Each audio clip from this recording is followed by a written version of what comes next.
Nakosenga batangala biso Exode chapitre 21 5e et 6e verset. Si l'esclave dit, soki moumbu alobi, j'aime mon maître, nalingi nkolo nangai, ma femme et mes enfants, nalingi pe bana pe mwasi oyo nazwi epai na ye, je ne vais pas sortir libre. Nalingi nangai bonsomi te, nalingi délivrance te. Alors son maître le conduira devant Dieu. Boye mokonzi na ye akomema ye liboso na Nzambe, et le fera approcher de la porte ou lipoto. Bakomema ye libanda pembeni ya poto to likonzi. Et son maître lui persévéra l'oreille avec un poisson. Poinçon. Bakotobola ye lito ina mwa libende. Et l'esclave sera pour toujours à son service.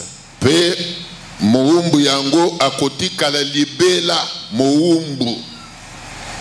Zwa place ya kufana. Okubete liloba na Nzambe maboko. Nazolinga poko na lelo ozala pepele. Loba na voisin zala pepele.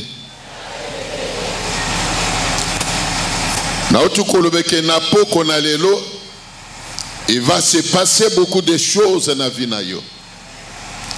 Mais avant que to koka kokoma na lo sambo to mabondeli, nazolinga nanu to kabola liloba na Nzambe. Bible dit que la foi vient de ce qu'on entend. Et ce qu'on entend vient de quoi? De la parole. C'est la parole qui est maintenant prêchée.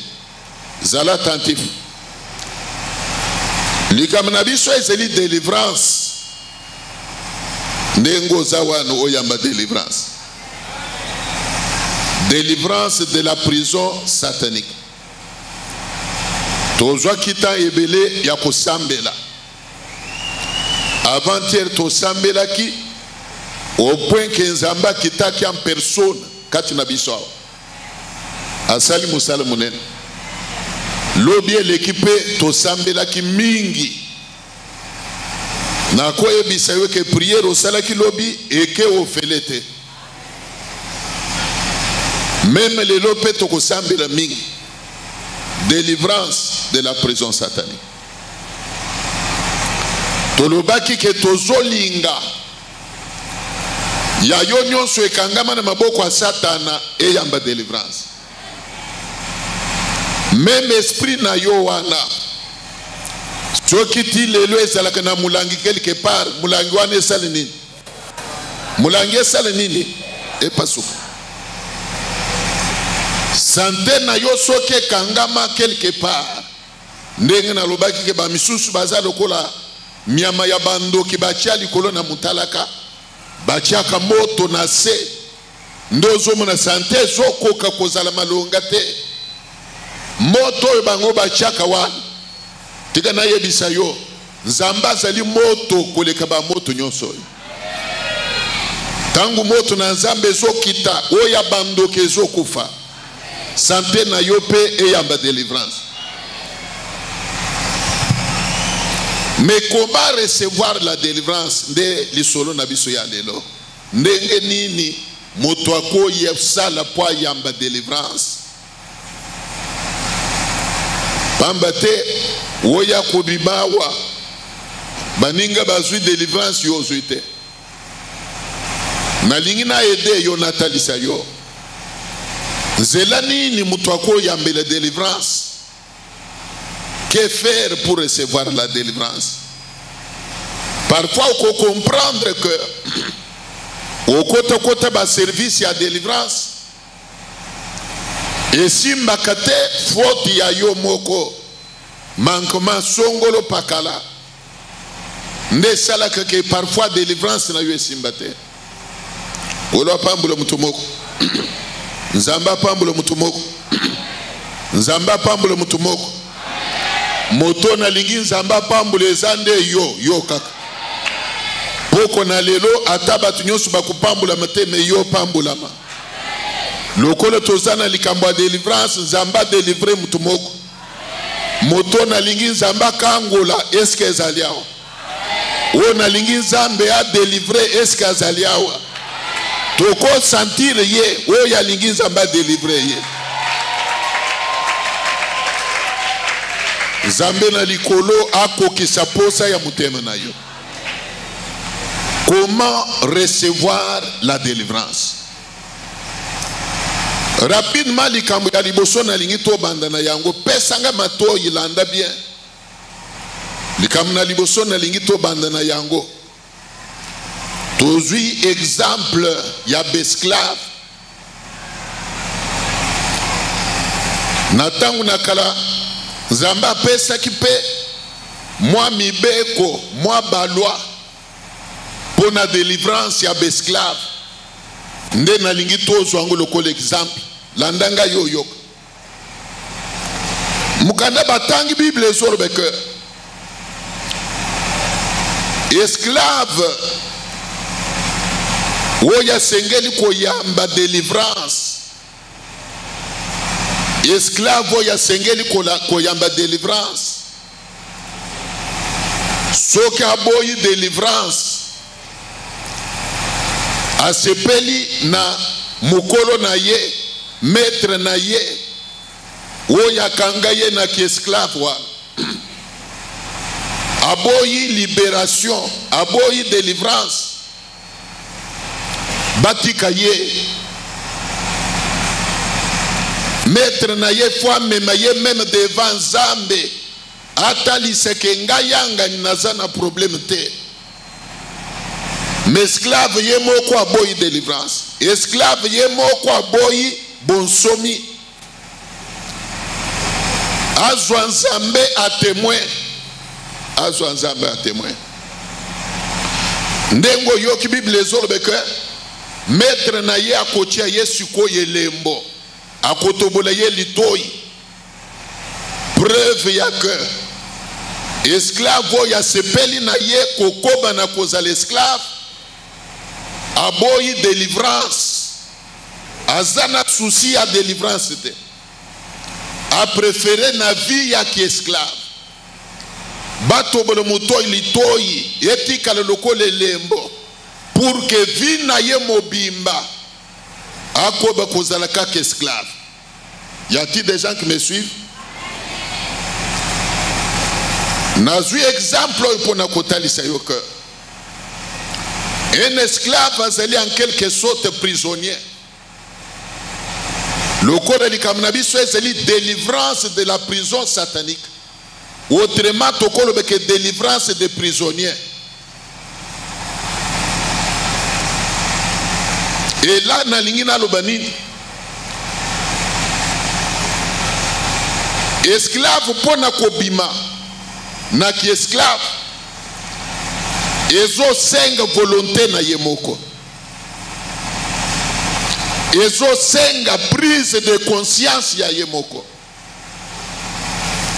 Donc Zamba linga katali c'est que on ne va pas délivrer, libérer un esclave de force. Ba libérer esclave na makas. Non, non. Il faut battre na vie na ye. Il faut yemoko esclave à manifester désir. Ya koko mansomi koyamba délivrance. Ici nous voulons dire quoi? Tolingi tolo baboy.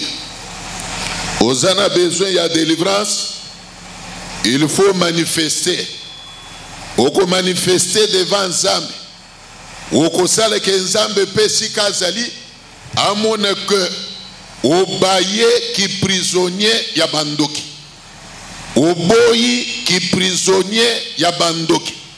Na lingi avant na avancer na vérifier nanu na yeba ndenge tosangani yao est-ce que ezana mutoboyi prison ya bandoki? Amen. Nabino eza faible. Est-ce que ezana mutoboyi ki prisonnier ya bandoki? Wapi ye to mona ye? Wapo ya boyi ki prisonnier ya bandoki? Tombolo loboko nzamba mona yo. Beta maboko soko zali.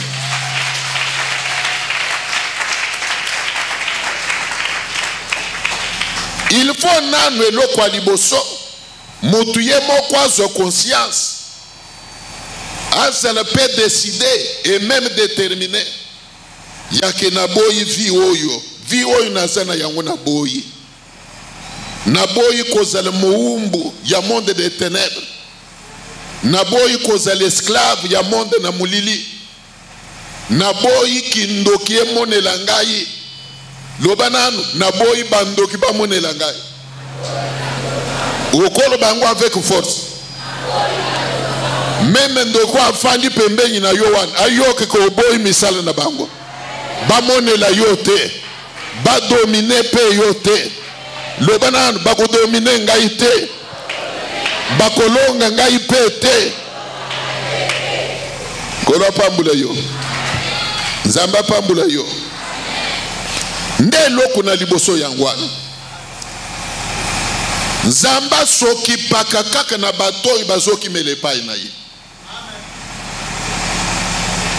Ndengo yoka Bible ezolbe que si quelqu'un est dans la souffrance, qu'il fasse quoi? Qu'il croise les bras, qu'il se mette à pleurnicher.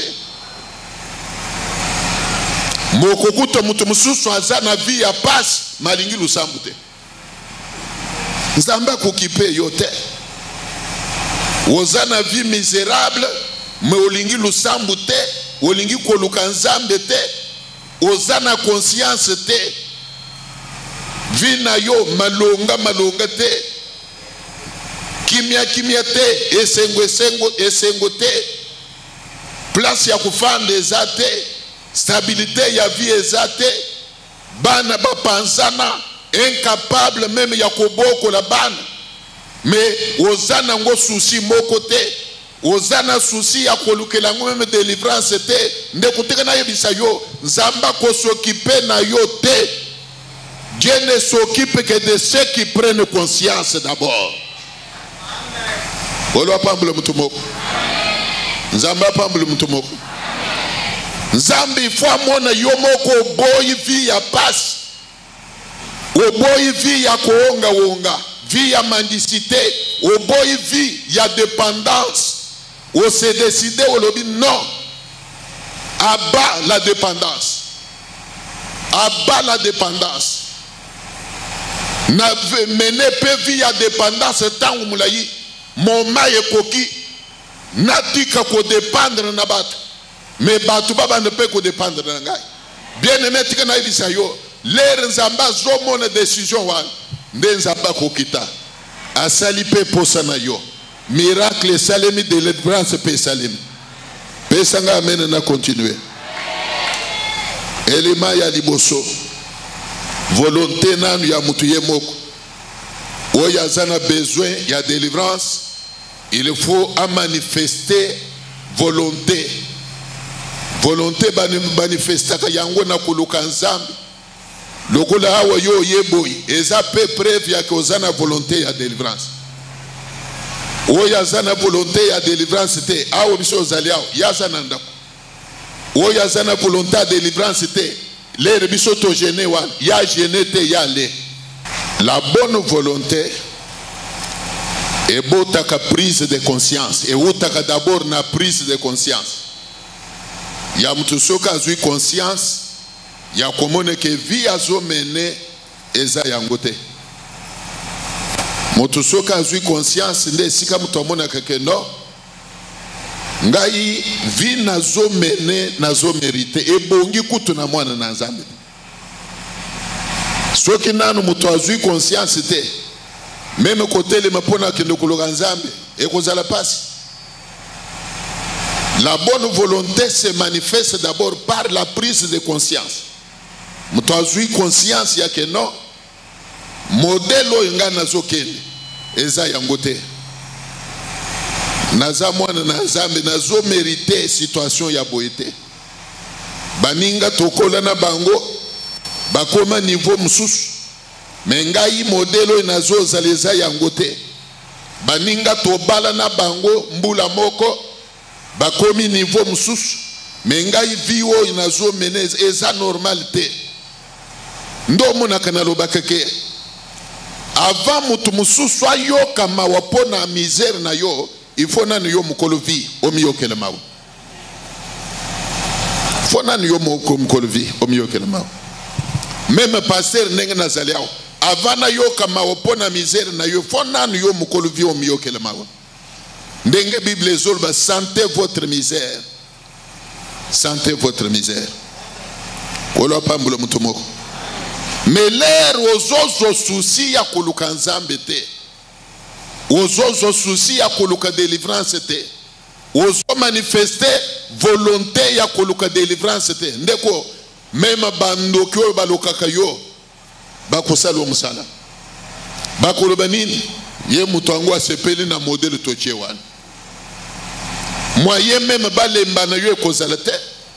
Bako profiter na distraction na yo wana. Pona ko continuer ko détruire vie na yo. Puisque yo moko za na souci moko te na état vie na yo ezozalela. Monde de ténèbres ko profiter ko continuer ko sakana na vie na yo. Mais à partir du moment où j'ai conscience, où le bien en tout cas, vie nazo mené eza normalité. Nga yoko mwana na nzambe, vie nazo mené eza yangote. Nde siko komone mutu azui conscience, azui décision ya koluka nzambe na mwinda. Mutu na bongo, koya église koko mate sujet ya baba ndo kubondele ye, mikolo so mona na te, bongo ye palobi nazali, nenge misoba zaka, nazana ngai, ozana ngai wa, ozana yo wat, puisque les bazolo bozo mona na te, elingi oloba awa, place to, lié de rencontre na biso ezali awa. Ya les bazolo bozo mona na te, elingi koloba na église nde, tuebi kozana Kishasa, même si selemi que, obimi Kishasa, okomi soki na Brazzaville, okomi soki na Matadi, mais lieu de rencontre na biso c'est ici dans l'église. Mais moto azanga conscience ogoyo kazolo bakaka nazana ngai même si nanzo to kutana te na mulimu nazali na mulimu nini yozana oya kime église wana biso zana ngote siko biso na yo to kutana na mulimu nini biso na yo toza mulimu mokote yozana mulimu ya kukima nzambe biso zana mulimu musanto esepelaka na nzambe pesa nga amen na koba frère wapiye tangele biso 2 Rois chapitre 5 verset 9 à 11 rapidement yebisa voisin landa liloba na nzambe. 2 Rois chapitre 5 9 11 nous lisons au nom de Jésus. Naaman vint avec ses chevaux et son char et il s'arrêta à la porte de la maison d'Élisée. Élisée lui fit dire par un messager, va et lave-toi 7 fois dans le Jourdain, ta chair deviendra saine et tu seras pire. Naaman fut irrité et il s'en alla en disant, voici, je me disais, il sortira vers moi, il se prosternera lui-même, il invoquera le nom de l'Éternel, son Dieu, il agitera sa main sur sa place et guérira le lépreux. Betela iloba na nzambe maboko.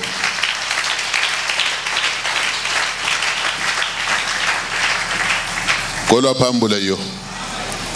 Yebisa voisin, zo courage. Lobela ye zo courage. Comment chercher la délivrance? Comment recevoir la délivrance? Ndeli solo ya lelo. Pesa matoi. Oluka délivrance simbakate. Okoso pe réponse awa. Oyeba pourquoi oluka délivrance simbakate. Il faut yeba. Puisque le thème central de biso ezeli ya que pourquoi ma souffrance est-elle continuelle? Au cas de délivrance na couleur nyos ba meme yo ne balé balobi mizindi sa ne balé lokola balobaki na namao ozinde ne balé obima neti ngando ayamba yokuna délivrance simbate mukanda batangi esolbe likambo ya tata moko kombo na ye zalaka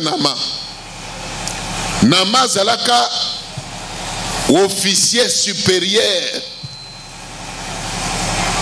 na mboka ya Syrie.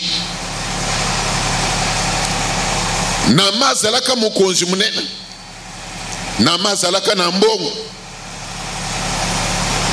ndenge lelo meme na mboka na biso tozana bato ebele baza na mbongo na mboka oyo.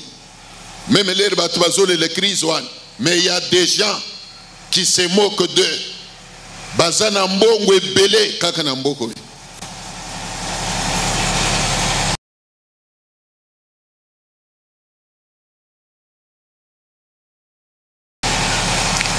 Mais kozala na mbongo sans kozala na Yesu ezali kama.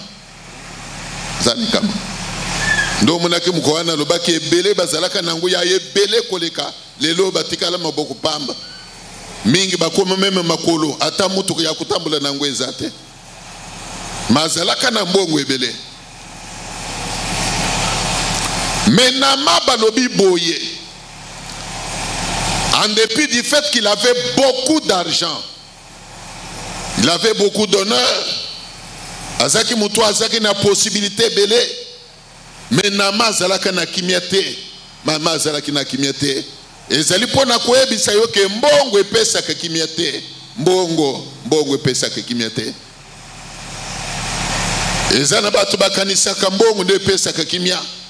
Azo souffrir okoyoka lobi maniolo ndezo salangai. Oui, mais moi je vous dis que ezana batu ebele bazana mbongo. Mais ils n'ont pas la paix. N'ont pas la paix. Alala kananda kwa munene. Atambula kana mutu kwa munene. Mais kimia azana ngote. Yo parfois. Okota kananda. Ponge ye. Olali lokwa bébé titongo. Mais il y a des gens qui ont beaucoup d'argent. Mais qui passent parfois des nuits entièrement blanches. Ponge yakate. Ponanin makambo ebele. Yasoki bakamati makambo yazana nguba pesio. Okukufa le même jour.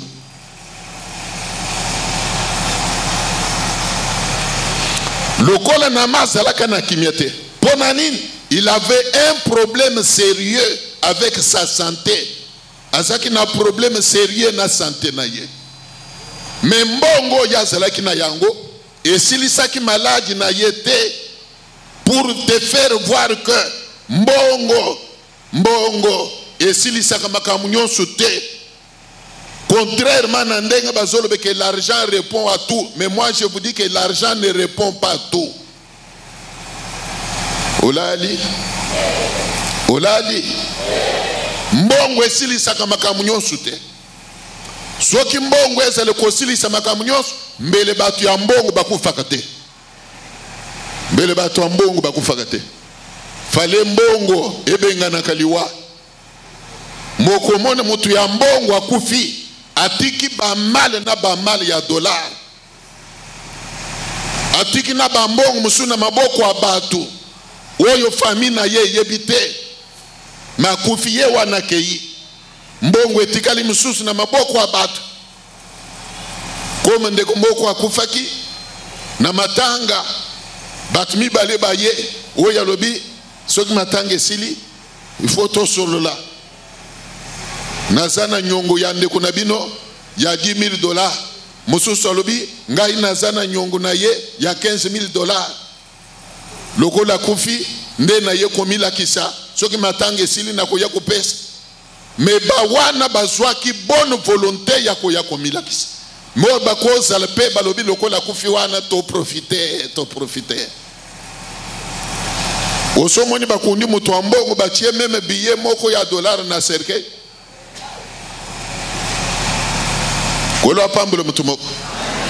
Nama était malade, très malade. asalaki nyonso mutu nyonso akosala bika abikaki te. Maladi nini azalaki na yango? Mbala. Il était lépreux.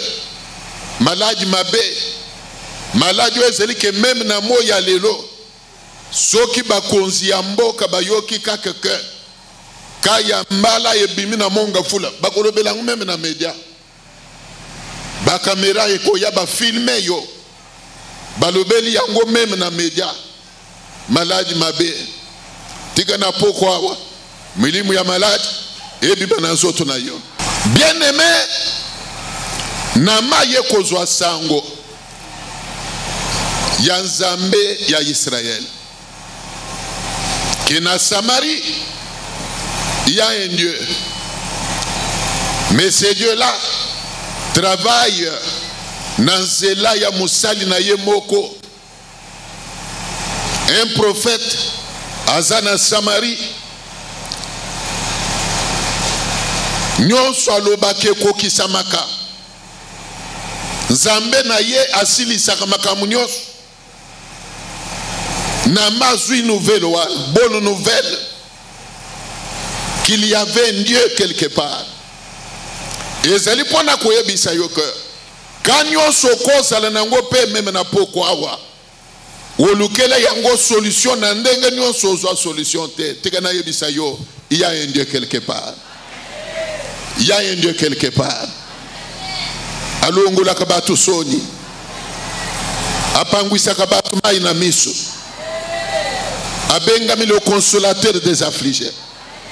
Il y a un Dieu quelque part. A changé la vie à bateau. Ndena ma ye kozope meko. Abi fona koma Samarie nazokene na mukuse. Abi fona koma epai ya mutu na Nzambe wana. Nakende asambele na ngai nabika. Nakende a prier ngai nabika. Une bonne décision. Même yo pe oye awa na kolobeke osali eloko moko ya bien. À cause même ya présence na yo na pokwa awa tika Nzambe na ngai ya pambula yo.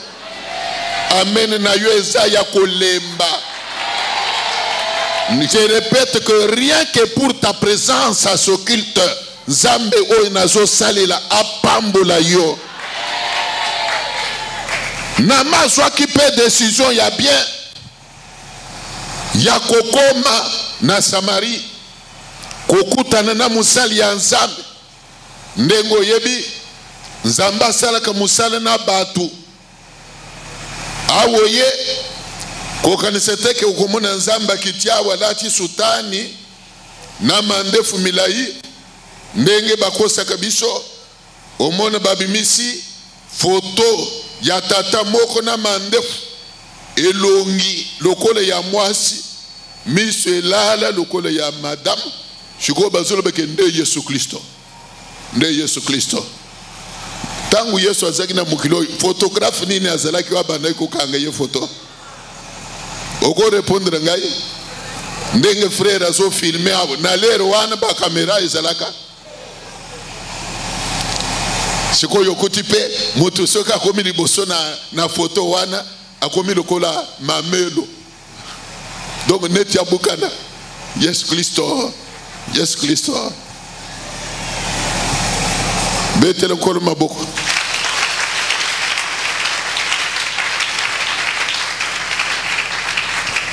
Nzamba pambula yo. Nzamba pambula yo. Mais Bible zolo beke tangu nama azui nzela ya kokita epa ya musali ya Nzambe. Amemi ba char de combat selon la Bible. Amemi minduki lokola zalaka général ya basoda. Abosani kazo ken l'église liboso na Nzambe ba fonction etombaka. Au moins même ndeko tofandia soko zalaka policier a oza policier te oza chrétien okolobelanga amen. Ceux qui posent à la militaire, na kati église, ba militaire bazalaka te oza chrétien. Amen na bino esili. Na kati l'église au cause le ministre, l'église aux ministres te aux chrétiens. Za chrétiens. Mais na mana lera ye aye na mangungu ya ki général. Aye na ba militaire, aye église, na ba char, na ba lance roquette. Ya soki lera wana nazala ngana tuna yeke nyonso zokende wapi okebi tumba. Fallait nazala wana na tuna yi. Yo mutoza malade, très malade même. Orgue yo ya nini? Ndelo kwa mabe ya liboso asalaki yangwana. Liboso na nzambe yakana humilité. Loba nanu humilité. Loba lisusu humilité. Liboso na nzambe yakana humilité. Ba honneur, ba grade ya misala osalaka libanda nanda kunayo. Dans l'église, tu es chrétienne, tu es chrétien, point et trait. C'est comme ça. Betelen kolo mabo.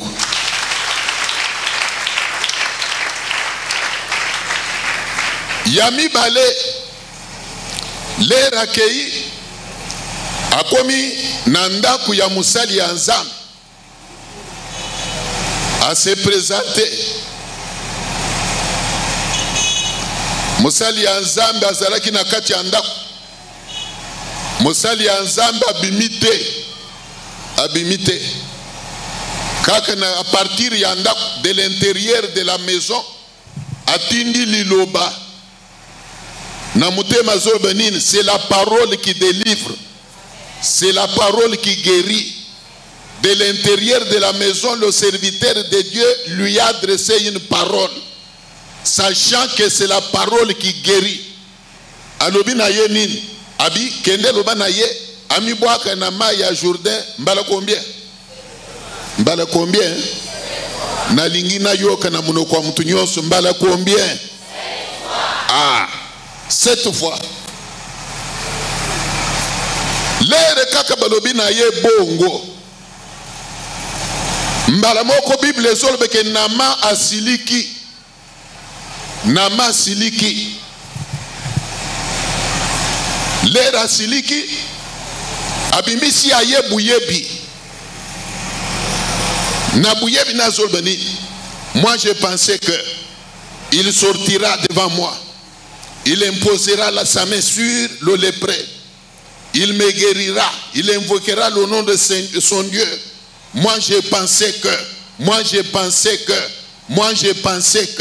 Ayakina Bouyebi Naye, ce que j'appelle moi orgueil. Moi je pensais que Akobima liboso na ngai. Les razorbe na kanisa ke akobima liboso na ngai wan. Donc azo mona ba grade na ye wan yaki général. Omo ndenge na zao ata oza général na kolenge liboso na yote.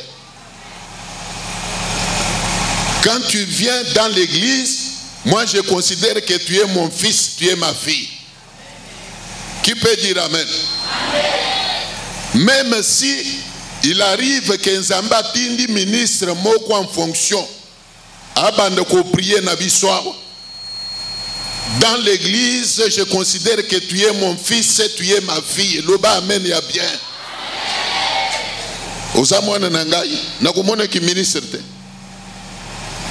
Nzamba salangai grâce moko ndenge kaka na yebisaka bino wana. Ezaka vérité. Na kota ba bureau mususu.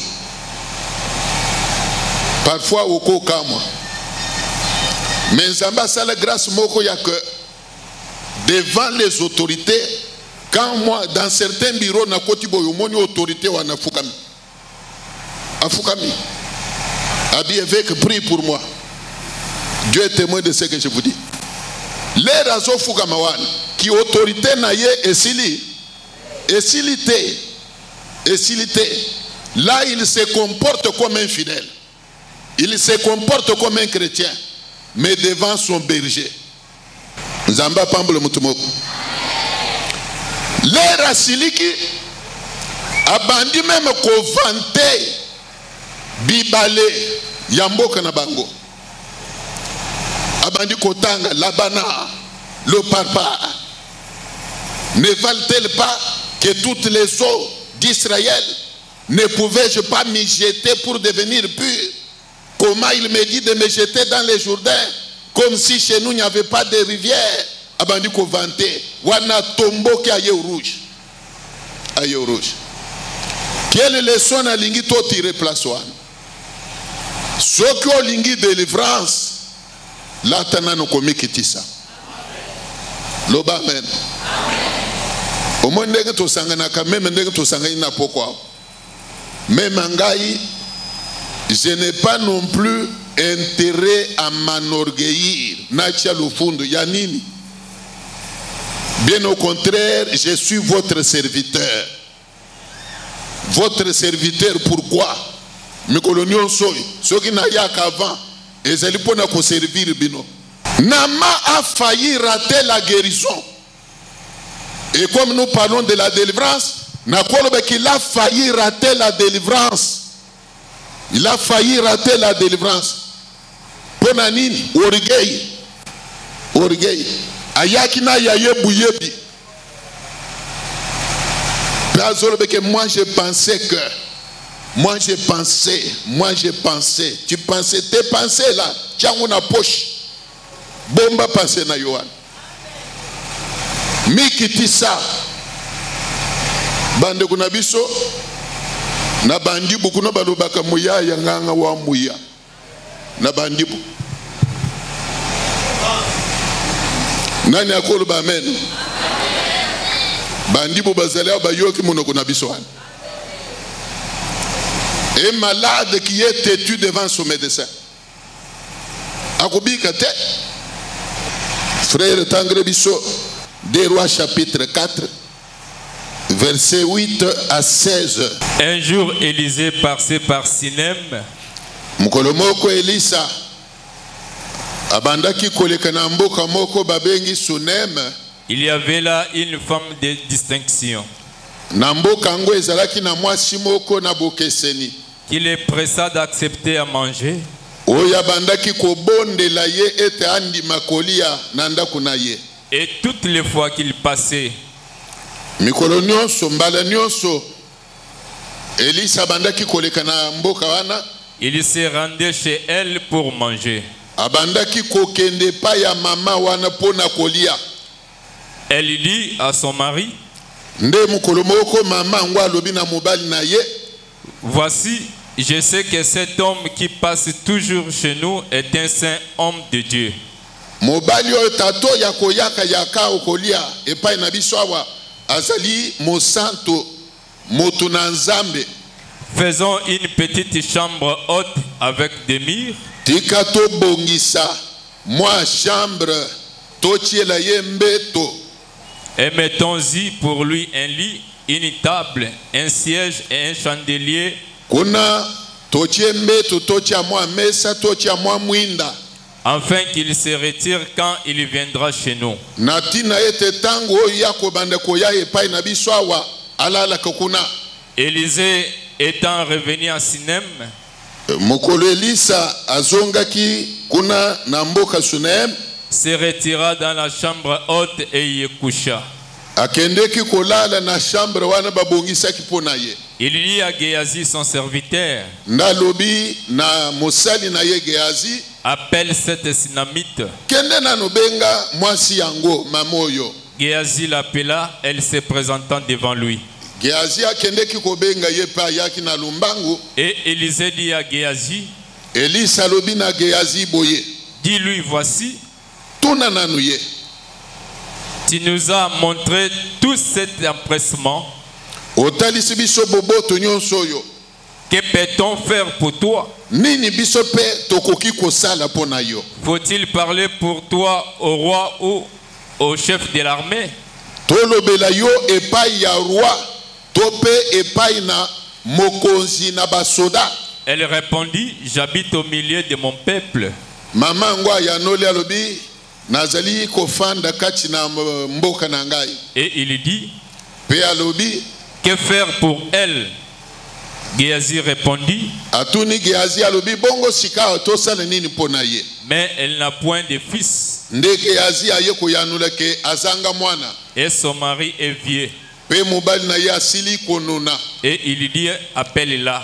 Bongo Eli sabina Géasi benga yembaloy. Géasi l'appela, elle se présenta à la porte. Géasi abengi ye pe aye koyana ekuke. Élisée lui dit, Eli salobi na ye boye. à cette même époque, l'année prochaine, Mbule koya kakenele kolokola oyo. tu empresseras un fils. Okoyamba mwana ya mobali. Et elle dit, Pe ya yanoli. non mon Seigneur, Te nkolo. homme de Dieu, Mutuna nzambe. ne trompe pas ta servante. Okosa muumbu na yo mwasite. Amen. Mutu moko abete loba na nzambe maboko. Nalingi nasuki sawa pesa matoi. Likamuna biso ezeli ya comment chercher la délivrance. Au salaba jeune na kuluka délivrance et pesi solution. Au salaba prière milayi yo, au salaba prière milayi. Ozwa kimyate, ozwa changement. Thème na biso central ezeli ya que pourquoi ta souffrance est-elle continuelle. Landa oyoka. Nalingi na meme yo na dimension ya kotalisa yo que délivrance balukaka yango kaka na lusambu te pesa mene na ko. La prière seule ne suffit pas. Il faut comprendre qu'au-delà de la prière, il y a certains gestes qu'il faut poser pour attirer la bénédiction. Pour attirer la main de Dieu. Au-delà de la prière, je dis bien au-delà de la prière. Nakope ce témoignage nangai moko mama zawana aza témoin.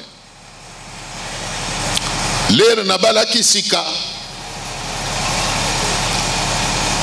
Nzamba sungaki mama azui zebi. Après 3 mois, lere wana tozo fana na matete. Talaka baka niveau ya matete wana ezaka minene pe milayi. To uti prière un soir. Ngai liboso na ba frère misusu ye pe simana ba mama misusu akwei na kanivo kuwana na mukuse zemi esopati asalaki une semaine na clinique basali curettage et après cette étape là mabote kangami basanze belé leki zeme yakate tunanga na salaki nini bien-aimé Nzamba ye ko inspiré ngai na bengisa collège ya Bevek. Je dis bien collège, c'est-à-dire Bevek les rois tozaki na Bevek soki 11 na sala offrande bayaki tinanda balambi bale nazu offrande na pesi basali prière. Le même mois na salaki geste wana. Je dis bien le même mois là. Zemo mama salaki koluka ezo yate eyaki. Pemba la moko mabote fungwa. Tu asili saki ko bote volontairement lobi no tosukawa asuki wana ti lelo asuka na ye wana.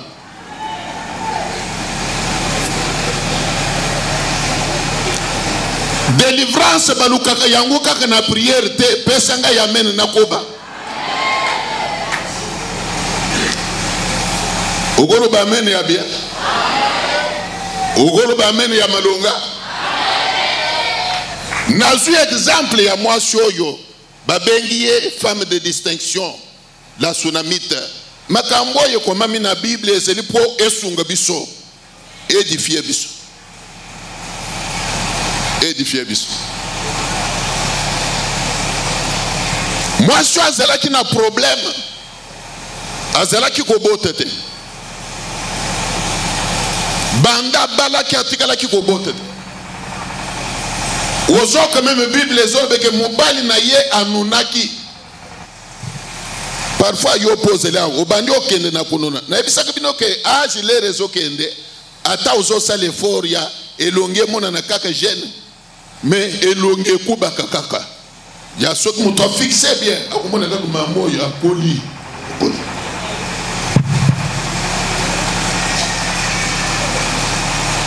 kolo pambula yo